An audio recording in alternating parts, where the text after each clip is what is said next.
So with this video, I want to conjure up a mind state in a thought space conceptually called the center.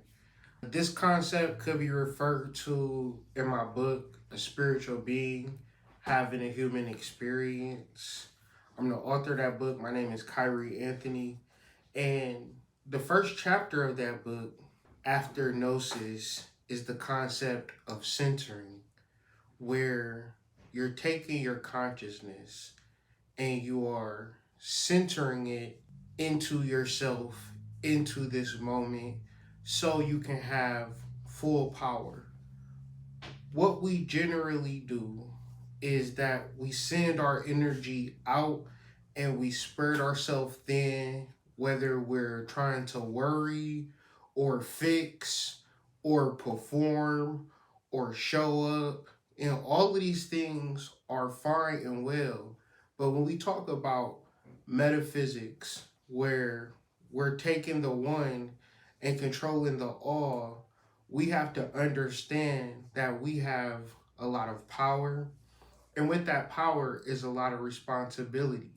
So, in order to understand how it works, life shows you problems. Now, for the metaphysician, for the magi, for the one that knows, he understands or she understands that she creates or he creates their problems 100%. Why is this important? Because if I'm going to do magic, then I have to be 100% responsible for the positive. But when it comes to the negative things in my life, if I'm blaming my parents, if I'm blaming the government, if I'm blaming my brother and sister, if I'm blaming my circumstances, then therefore I'm also waiting for that same effect on the positive, because that's how life works. It's called a double entry method. Every debit has a credit. So everything you do that's positive, it has a negative influence.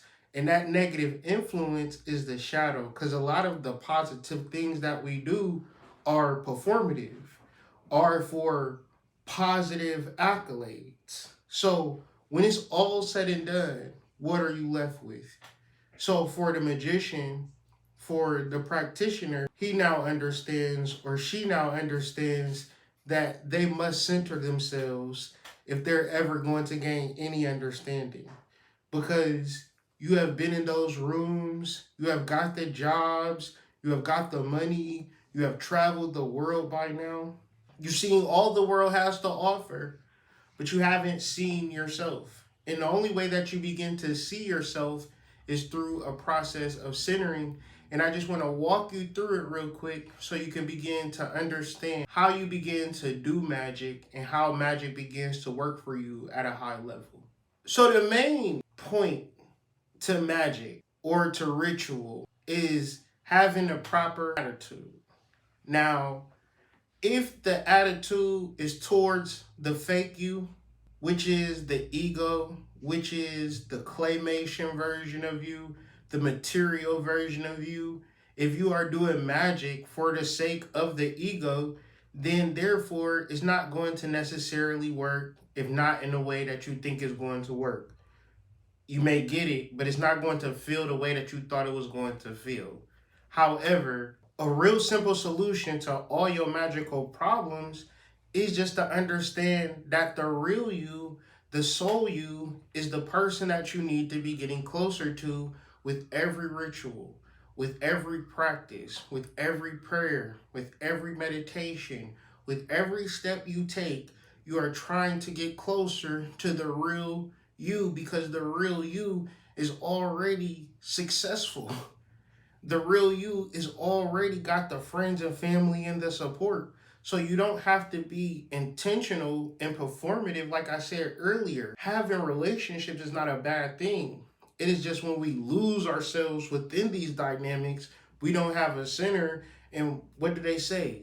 When you stand for nothing, you bound to get anything. So the issue with positive affirmation is that the fact that you have to say it is a part of you that's not saying it, therefore you have to say it. So I'll just give you an example. If you were 7 foot tall, you wouldn't have to do positive affirmation to be 7 foot tall because you already are 7 foot tall. So you just center in the fact that you're 7 foot tall. When you poor and you say, I am rich, there is going to be a realistic shadow that's saying, no, the fuck, you are not rich. I am in a healthy, stable relationship. No, bitch, this shit toxic as shit. Double entry method. Whenever you put something out in the atmosphere that's positive, it's generally coming from a negative space, and that negative space is 10x. So that bullshit ass affirmation that you putting out into the universe is pointless. When you want to get real results, and this is why niggas can scam and make billions of dollars doing motivational shit, life coaching, spiritual coaching, because at the end of the day, it's performing. And if you don't perform, guess what? You don't get to play. But this is not a game, this is real life. And you have a soul. And the key to all of this shit is centering yourself into the soul, becoming that. And this is something that you have to work through within yourself. It's not going to be overnight. There is no shortcuts, there is no back doors. You have to get acclimated with silence, with your soul, in your center, in your meditation, in your ritual, in your diet, in your lifestyle. You have to bring you everywhere you go. So, once again, your authentic version is found through shadow work, understanding the variations in the explanations of your soul through hormonal secretions. Chakra work brings you to the realization of not only reflecting on your shadow, reflecting on your soul, but becoming it, embodying it. And really, man, I'm just here to share. So, and it might seem like I'm rambling, but on a straight course, when you enter into rituals, when you enter into magical apparatuses, do not bring your material ego, false self into the circle. Bring your imagination. Now, your imagination, so they say the subconscious speak in symbols. So instead of telling your subconscious what you want, imagine what you want. Sit in meditation, in ritual space, in sacred spaces, and just imagine the life from a third eye perspective. And a person would say, oh, why are you doing that? But then you would look at your screen time and you spent 8 hours scrolling on your phone. Why wouldn't you take 30 minutes or an hour throughout your week to sit in sacred space, center yourself, and have a full, wide range, imaginative experience? Because that's what all the spiritual shit is anyway. A person say, I had a download. No, you just imagine something that you seen it thought to be real to you, that you will begin to share. And it's cool, but we got to understand the truth. You can get a download for yourself based upon how centered you are, how imaginative you are, and how much you're willing to apply it in this actual fake ass, matrix ass world. A wise metaphysician said, fuck around and find out. And hopefully you take part in the festivities. Man, I'm the Hood Mystic. This has been another episode of Occult Metaphysics 101. The topic of discussion is centering yourself as the key, right?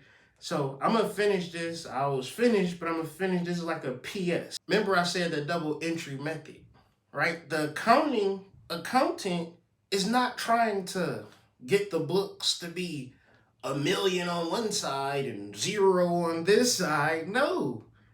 If it's 1,000,000 on the debits, it's 1,000,000 on the credits. What does that equal? 0, right? So the accountant's whole job is to balance the books, so the books be at 0. The understanding of the whole entire situation is when you center yourself. And an accountant is not factoring any noise, any emotion. It's just pure data.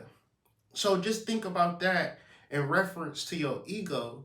in your material world, it's just data that don't even fucking matter. When you just balance your book, center yourself, the answers is there. The answers is in the problems. All right, the problems then become the solutions. The loss becomes the lesson, and you grow and you develop, and then you give thanks to the Most High, your soul, for giving you the opportunity to realize things that weren't inherent to you, right? So with that being said, I'm gonna finally finish this video. I hope you got something out of it. Hope it brought some peace, some transformation in how you look at yourself, and also your magical disposition. Peace.